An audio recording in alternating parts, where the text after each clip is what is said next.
नमस्कार, बहुत बहुत स्वागत है आपका हिंदी खबर में। मैं हूं आपके साथ चित्रा सिंह। धर्मांतरण के मामले देश के अलग अलग राज्यों से सामने आ रहे हैं। जिहादियों ने धर्मांतरण कराने के नए नए तरीके भी अपना लिए हैं।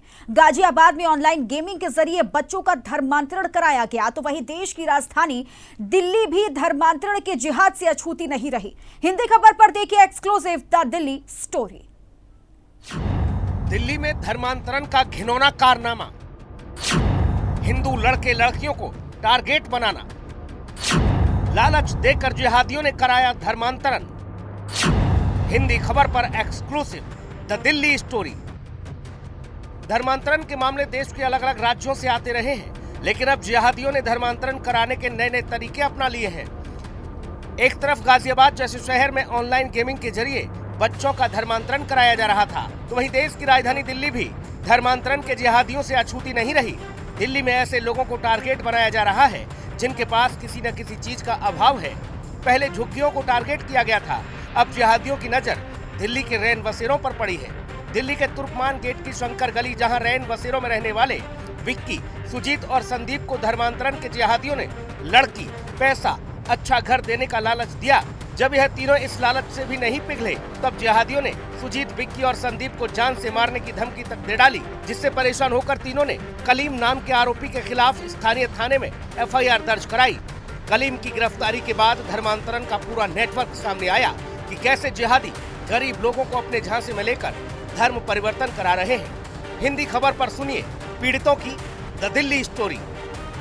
इस वक्त मैं मौजूद हूँ दिल्ली के तुर्कमान गेट, और जहां पर देखिए धर्मांतरण का एक गौरव धंधे को अंजाम दिया जा रहा था। और ये वही रैन बसेरा है जहां पर देखिए 3 हिंदुओं को मजबूर किया जाता है। ये 3 तो वो नाम हैं जो कि सबके सामने आ गए। ना जाने कितने ऐसे नाम होंगे जो कि मजबूरी में अपनी आवाज़ को दबाए बैठे हैं। तो सबसे पहले आपको मैं उन पीड़ित लोगों के पास लेके चल रहा हूँ जिनके ऊपर मानसिक और हर तरीके से डरा के, धमका के, लोभ देकर धर्मांतरण करने की कोशिश चल रही थी। उनसे बात करते हैं। सबसे पहले सुजीत के पास चलते हैं।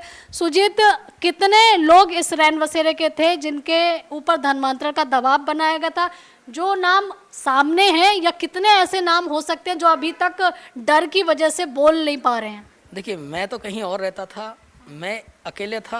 अकेले वो आता था, कलीम आता था और 2-3 मौलाना आते थे और ब्रेन वॉश करना चाहते थे और जाकिर नाइक का वीडियो भी दिखाते थे।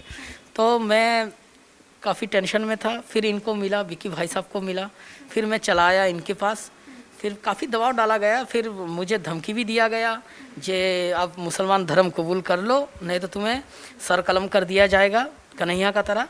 तो मैंने काफ़ी सोच समझ के फिर मैं काफ़ी दिन बाद मैं इनको मिला, फिर संदीप को मिला, कह रहा मेरे साथ भी ऐसा। क्या कौन देता था? कलीम देता था। कलीम के साथ और काफ़ी सारे बंदे थे, वो भी धमकी देते थे। अभी बहुत बड़ा चेन है। अभी देखिए, जांच होने दीजिए। हम तो जांच के थोड़ा सेम रखे हैं। जांच होने दीजिए, जांच में सब कुछ आ जाएगा, उसके बाद पकड़े जाएंगे। कितने साल पहले आप मुस्लिम बने? ये तो आज तो 3.5 साल हो गया मैंने मुस्लिम बनी हूँ। हिंदू धर्म में मन नहीं करता आपको? मेरा हिंदू धर्म में है ना दिक्कत पा लिया मैंने, ऐसे दिक्कत। ये वही घर है, वही रैन बसेरा है जहाँ देखिए एक इंद्राणी नाम की महिला को 3 साल पहले कश्मीर में कुछ मुस्लिमों ने हिंदू से मुस्लिम बनाया, और इंद्राणी आज फातिमा है। वही उनकी बेटी ईशा जो कि आयशा बनाई गई। आयशा के साथ में काफ़ी कुछ गलत भी हुआ। तो देखिए, फ़िलहाल ये जो परिवार है काफ़ी ज़्यादा परेशानी से जूझ रहा है, दिक्कतों से जूझ रहा है। मुस्लिम बनने के बाद इनकी राहें आसान नहीं हुई। आज हालात ये है कि देखिए जो इंद्राणी यानी कि फातिमा है वो बहुत बेहद मुश्किलों से गुजर रही है। वहीं दूसरी तरफ उनकी बेटी के साथ भी राजू खान नाम के एक जिहादी ने गलत किया था, जिसके बाद से देखिए परिवार दिल्ली में दर दर की ठोकरें खा रहा था। फिलहाल एक रैन बसेरे में लोग रह रहे हैं, जिसके बाद से देखिए अब इन लोगों का कहना है कि हम चाहते हैं कि हम घर वापसी कर जाएं, हिंदू धर्म में वापस आ जाए, जिससे हमारी बच्ची के साथ में जो गलत हुआ है वो सही हो सके, बच्ची को शिक्षा मिल सके। फ़िलहाल इस परिवार की इतनी मांग है कि जिन लोगों ने गलत किया है उनके खिलाफ भी कड़ी से कड़ी कार्रवाई होनी चाहिए। कैम विवेक के साथ आंचल यादव, तुर्कमान गेट, दिल्ली। गाजियाबाद से लेकर राजधानी दिल्ली तक जगह जगह से तमाम धर्मांतरण के लफ्जियात के मामले सामने आ रहे हैं। दिल्ली में आपने देखा किस तरह से हिंदुओं पर दबाव बनाया जा रहा था कि वे धर्म परिवर्तन करके मुस्लिम बन जाए। आज हम बात करेंगे उस परिवार से भी जो कि जिनको धर्म परिवर्तन करा के मुस्लिम बना दिया गया है, उस पीड़ित से भी बात करेंगे, उन तमाम लोगों से बात करेंगे जिनको मुस्लिम बनाने की पूरी साजिश रची जा रही थी। हमारे साथ में विकी हैं, सुरजीत हैं। विकी, सबसे पहला सवाल, कौन से ऐसे रास्ते हैं जो हम नहीं चाहते, आप क्यों करवाना चाहते हैं? भाई उसके दो रास्ते हैं, एक तो वो हमें मरवा सकता है और दूसरे रास्ते उसके ये थे कि वो हमें मेंटली टॉर्चर कर सकता था, झूठे झूठे मुकदमे करा के। मैं यहाँ बैठा हूँ, मेरे अगेंस्ट मुकदमा कमला मार्केट में लगा रहा है कि विक्की ने मुझे मारा या संदीप ने मुझे मारा या सतीश ने मुझे मारा। हम यहाँ बैठे हैं, अब सीसीटीवी फुटेज में हमारा फुटेज यहाँ बैठा है, उसको कमला मार्केट हम कैसे मार सकते हैं? एक आदमी दो जगह कैसे जा सकता है? तो ये चीज आपने पुलिस को दिखाई? पुलिस को दिखाया, हर जगह फ्रॉड साबित हुआ। कमला मार्केट थाने में फ्रॉड हुआ, चांदनी महल में फ्रॉड हुआ, दरियागंज में फ्रॉड हुआ। अब कितने थानों की पुलिस हमसे मिली होगी क्या? हर जगह फ्रॉड हुआ। फिर एसीबी डीसीबी से फ्रॉड हुआ। अब कहाँ कहाँ फ्रॉड रहेगा वो? हम क्यों मुसलमान बने भाई? हम हिंदू में हिंदू रहेंगे। हम कहते जो व्यक्ति जिस धर्म है वो उस धर्म में खुश है, हमें किसी को अपने धर्म में लाने की जरूरत नहीं है, हमें किसी को किसी के धर्म में जाने की जरूरत नहीं है। ये चीजें हैं। फ्लैट आपको कहाँ दिला रहा था? भाई उसने मुझे ये नहीं कहा कहाँ फ्लैट दिलाया, उसने कहा मकान दिलाएंगे एनसीआर। अब एनसीआर में तो देखिए दिल्ली भी लगती है। अब कल अगर मैं उसको बोलता हाँ जी मैं मुसलमान बन रहा, जाके मुझे क्या बोलते राष्ट्रपति भवन दे देगा क्या? है क्या ऐसा? या मुसलमान बन के मुझे राष्ट्रपति भवन मिलेगा? वो इतनी कौन सी बड़ी ताकत आ गई उसके पीछे, कितनी फंडिंग करने वाला है पैसा उसके पास। और आज उसके हमारे बड़े लिंक है। और कितने लोग कलीम के साथ जुड़े थे जो उसके साथ आते थे? केवल कलीम ही है या और कितनी बड़ी ये चैन है? देखिए चैन तो बहुत बड़ी है। कलीम के साथ दो मौलाना लोग आते थे, लेकिन दो मौलानाओं ने हमें कुछ नहीं बोला। जब उन्होंने नहीं बोला हम कतई किसी का नाम नहीं लेंगे, लेकिन चैन इसकी बहुत बड़ी है। इसके पास एक फिरोज नाम का व्यक्ति है। और अब्बास का क्या इतिहास रहा है? अब्बास एक हिंदू था, उसको मुसलमान बनाया गया और मुसलमान बनाने के बाद फिर उसको जब आपके टीवी वाले पीछे पड़े उसको अरेस्ट कराया, चांदनी महल थाने तक वो गया था। अब्बास की गिरफ्तारी हो चुकी है और अगर हम जांच की बात करें तो आप भी पता कर रहे हैं, हम भी पता कर रहे हैं, आखिर इनके तार कहाँ तक निकल के आ रहे हैं? देखिए अभी पता इतना सिर्फ लगा है, इसकी ट्रांजैक्शन भी काफ़ी पकड़ी गई है, 45 करीब करीब ट्रांजैक्शन है। इसके अलावा इसके कई व्हाट्सअप ग्रुप है जिसमें धार्मिक कोई लोग हैं, वो इसके अलावा कुछ और भी सेंसिटिव डाटा वो भी है। और इसके अलावा फिर पता लगा है कि हुर्रियत कॉन्फ्रेंस के साथ कनेक्टिंग की भी बातें सामने आई है। कोई आज सुबह मुझे कह रहा था इसके घर में किसी का झंडा भी पकड़ा गया है। अब कुछ भी पकड़ा गया वो तो पुलिस की जाँच का विषय, उसमें हम कुछ नहीं कह सकते। लेकिन कहीं ना कहीं ये छोटा मोटा लिंक नहीं है, बहुत बड़ा लिंक है। जो व्यक्ति जबरदस्ती पे मजबूर आया, रैन बसेरे में हम बेघर लोग हैं यार, हमें क्यों परेशान करोगे यार? हमें किसी राजनीति से मतलब नहीं, हम किसी को ये नहीं कहते तो मैं ये दे या वो दे। बीजेपी हो, कांग्रेस हो, आम आदमी पार्टी हो, हम किस पार्टी वाले को कहे कि हमारे को ये मदद तू दे? भाई हम तो लास्ट समय पे गिरे पड़े हैं, हमारे पास डॉक्यूमेंट्स है बैठे हुए इस चीज के कि हम बेघर है, हमारा ना आगे ना पीछे कोई। अब हम जिस धर्म में हैं, रैन बसेरे से नीचे कौन कहाँ गिर सकता है? अब रैन बसेरे में भी तुम हमें मतलब जान बख्शोगे क्या? क्यों जबरदस्ती करेंगे भाई हमारे से? आज ये रैन बसेरा नहीं है। काफी लोगों को टारगेट करने की कोशिश की हो रही है, दिल्ली में तो और भी लोग रहते हैं। हम आगे आए हैं ना, हमने बोला कि ऐसा हुआ, और लोगों ने नहीं बोला। मैंने 4 साल से नहीं बोला था, किसी ने ये इस सवाल का जवाब उठाया मेरे को? नहीं।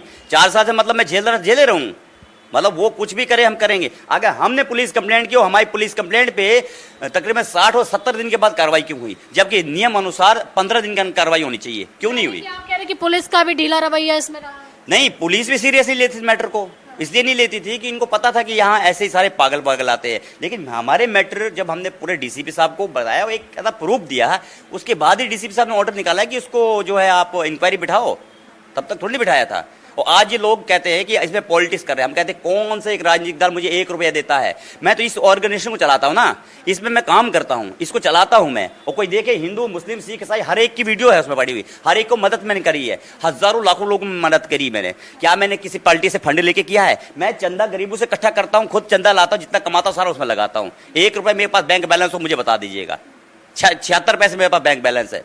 मुझे ये भी पता नहीं मैं कब मरूं, मेरे लिए कफन कौन लेगा? जिसके लिए मैंने करा वो मेरे लिए करेगा। मुझे किसी पॉलिटिक्स की ज़रूरत नहीं है, मुझे किसी की ज़रूरत नहीं है। मुझे ज़रूरत है तो जहाँ मैं हूँ वहीं रहने की। मैंने अपना जो जीवन है बेघरों के लिए लगाया था और लगाया है, और मैं खुद ही बेघर हूँ, और जिसे कहते हैं नेशनल बेघर हूँ इस समय में।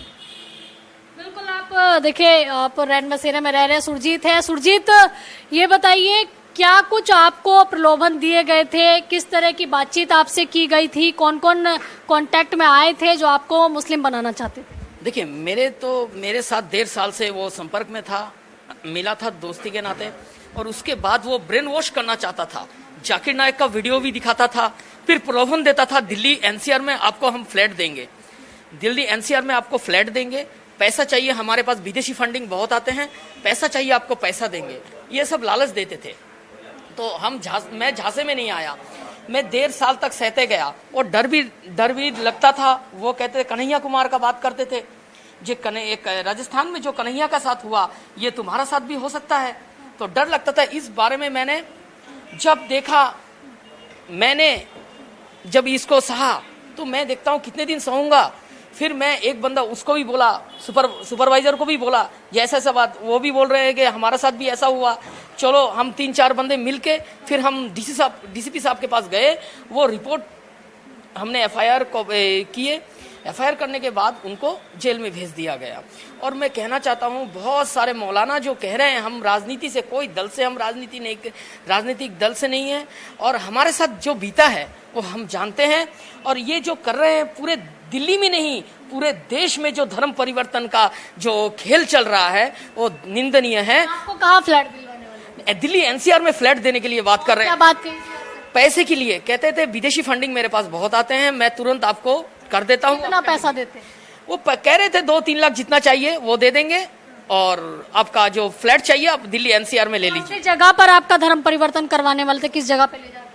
वो ये बात नहीं कह रहे थे, कहता है आपका धर्म परिवर्तन कर लीजिए, आने वाले टाइम में ये इस्लामिक कंट्री होने जा रहा है, नहीं तो आप बहुत पछताएंगे, और नहीं करेंगे तो आपका कन्हैया लाल का तरह आपका भी हश्र होगा। तो देखिए हमारे साथ में सतीश भी है। सतीश, क्या आपसे किस तरीके से बातचीत की गई थी, क्या कुछ कहा गया था, कौन थे जो धर्म परिवर्तन कराना चाहते थे, क्या दिक्कतें आपने झेली? दिक्कतें तो बहुत सारी झेली है, क्योंकि मैं वहाँ पे ड्यूटी कर रहा था, तो मॉर्निंग टाइम में कलीम करके, मैं उसको जानता भी नहीं था, जब भी काफ़ी उससे आया था तो 1-2 करके आया था। तो मैं वहाँ पे ड्यूटी पे ही था, जब मैं रजिस्टर जब मेंटेनेंस कर रहा था तो अंदर आके बैठ के 5-10 मिनट बैठने के बाद फिर जो 5-6 आदमी थे वहाँ पे, तो वहाँ पे आए, फिर उसका माइंड वॉश करने लगा। तो मैंने सुना कि क्या कह रहा है, कौन सी वीडियो दिखा रहा है। मैं वहाँ पे जाके देखा तो कोई वीडियो ऐसा दिखा रहा था कि हिंदू के ऊपर ही कुछ ऐसा दिखा, तो मैंने फिर उसको बाहर कर दिया। जब बाहर करने के बाद फिर मेरे से बहस होने लगा, तो फिर मुझे अकेले में ले जाके फिर मुझे खुद कह रहा था कि आप भी मुस्लिम बन जाओ, मैं आपको भी पैसे दूंगा, घर दिलवाऊंगा और अच्छे से शादी करवाऊंगा। तो मैंने उसको बाहर कर दिया, मार के बाहर कर दिया, और फिर जाके एफआईआर कर दिया। जो संदीप सागर जो मेरे साथी जो ड्यूटी कर रहा था उसके ऊपर जाके एफआईआर कर दिया। हम कम से कम 10-15 दिन हम ड्यूटी पे नहीं गए, हम बहुत ज़्यादा परेशान थे। और क्या कुछ कहा था, धमकी भी आपको दी थी? धमकी भी दी थी कि एफआईआर कर दूंगा तुम्हारे ऊपर भी। संदीप सागर जो हमारे साथ जो ड्यूटी करता उसके ऊपर एफआईआर कर दिया। फिर हम लोग वहाँ से फिर हम ड्यूटी पे नहीं गए 15-20 दिन तक। 15-20 दिन आप ड्यूटी पे नहीं गए, क्या डरे हुए थे, सहमे हुए थे? क्या पुलिस में कंप्लेन की उसके बाद, या किसी ने कंप्लेन लिया? हम लोग हम कंप्लेन करने के लिए गए थे, जब भी कंप्लेन किसी ने कोई सुना ही नहीं। फिर हमने यहाँ से लेटर बना के दिया, सीएम को दिया, पीएम को दिया, फिर राष्ट्रपति को दिया, फिर सब पे लेटर लगा के दिया। तो जब भी उसके बाद भी सुनवाई नहीं, फिर हमने जब दोबारा दिया तब जाकर सुनवाई हुआ। बिल्कुल, सुनवाई भी काफ़ी लेट हुई थी। आपसे मैं ये भी जानना चाहती हूँ कि कितने दिन बाद आपकी एफआईआर दर्ज हुई? मेरे एफआईआर तो अभी कम से कम मैंने खुद से नहीं करवाया था एफआईआर, मगर हमने जो लिखा था वो उसके बाद हम उससे पहले 5 या 6 तारीख को हमने कर दिया था। फिर उसने फिर आके फिर से धमकी दिया था। धर्मांतरण कराना क्यों चाहते थे, क्या कहते थे, क्यों चाहते थे? मुझे नहीं मालूम है क्यों चाहते थे, क्योंकि वहाँ से क्या बोलते हैं, देखिए यहाँ मैं ये भी जानना चाहती हूँ कि धर्मांतरण क्यों कराना चाहते थे? अब मुझे नहीं मालूम क्यों करवाना चाहते, पर कह रहे थे कि आप मुस्लिम बन जाओ। मुस्लिम बन जाओ। हाँ, क्या मिलता उनको मुस्लिम बना के? मुझे क्या मालूम क्या मिलता। मैं अपने हिंदू हूँ, अपने हिंदू पे ही रहूँगा। मैं ड्यूटी पे आ रहा था, ड्यूटी से कर रहा आपसे किसने बात की थी? कलीम ने बात की थी उसके साथ था वो? नहीं, सिर्फ कलीम ही अकेले आया था वो। सबको वहाँ पे जितने भी लोग थे, वहाँ 60-70 जो लोग थे, उनका माइंड वॉश कर रहा था। मैं वीडियो दिखाता जब मैं उसके बाद गया था। जब मैंने उसको मार के बाहर गेट से बाहर किया तो मुझे फिर बोलने लगा कि आप भी मुस्लिम बन जाओ, मैं आपको पैसे दूंगा, फ्लैट दिलवाऊंगा, आपको हर चीज़ दिलवाऊंगा। फिर जाके हमने मना कर दिया, फिर उसने जाके केस कर दिया। बिल्कुल। आपका पूरा नाम? सतीश कुमार। देखिए, आपने सतीश को यहाँ सुना। अब आपको एक ऐसे परिवार से मैं रूबरू कराऊंगी, ऐसे परिवार से मैं बातचीत करूंगी जहाँ पर देखिए ये परिवार पहले हिंदू हुआ करता था, बंगाल का रहने वाला परिवार, जो कि आज देखिए मुस्लिम बन चुका है। ये इंद्राणी हैं जो कि फातिमा बन चुकी हैं, उनकी बेटी हैं जो कि ईशा से आयशा बन चुकी हैं। बात करते हैं। देखिए, मैं आपसे जानना चाहूँगी, आप हिंदू थी, हिंदू धर्म से आप मुस्लिम बन गई, क्या हुआ था आपके साथ मुस्लिम बनने के बाद?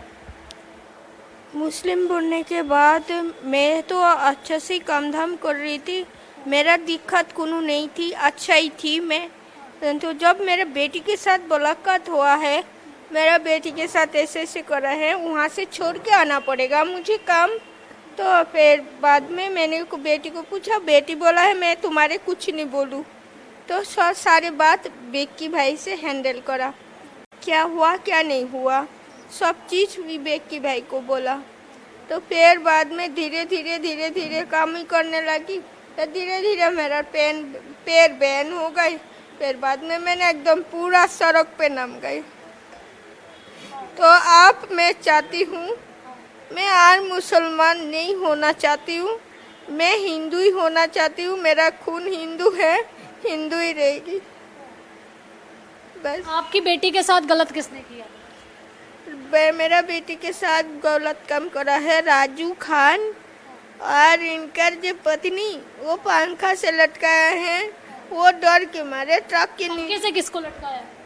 मेरा बेटी को, और डर के मारे वो ट्रक के नीचे थी। मैं वहाँ काम छोड़ के आना पड़ा। मैं लेके आई हूँ रात को, उसको लेके आई हूँ मैं रन बसेरा में। आपकी वापस आने में मदद किसने की? वापिस आने की मदद कोई नहीं करी, हम दोनों एक साथ आई हूँ। अच्छा, कुछ लोगों का साथ मिला जिनसे आपने यहाँ संपर्क किया हो, वो हिंदू लोग थे, मुस्लिम थे, जिसने आपकी मदद की? मेरे को तो कोई भी नहीं मदद करा। मेरे को कोई नहीं करा मदद। अब यहाँ आने के बाद बिक्की भाई मदद करा, रेन बसेरा में लेके गए। हिंदू है कि मुस्लिम है? कौन? जो आपकी मदद कर रहे हैं? अभी तो हिंदू है। हिंदू है। तो आपको क्या लगा, आप जब मुस्लिम थी तब बेहतर था, या आज जब हिंदू हैं तब आपके लिए बेहतर हो रहा है? किसने आपके साथ अच्छा किया? विक्की शर्मा ने मेरे साथ अच्छा ही किया। और राजू खान ने? राजू खान तो मारू गुल्ली, वो तो जेल में है। लड़की के साथ में क्या किया उसने? वो तो मुझे नहीं पता क्या करा, वो तो विक्की भाई को बोला है। तो मैं जब मेडिकल में जा गया, जब सब सारी चीज चेकअप करा है, इतना सा कुछ नहीं हुआ है। कोशिश करा था इसके साथ, साइज से नहीं करा है गलत काम, कोशिश करा है बस। लेकिन विक्की तो बोल रहे थे कि उसने बच्ची के साथ गलत किया था, गलत करता था, और उसके बाद पंखे से भी लटकाया। पंखा में लटकाया है, फिर ट्रक के नीचे थी।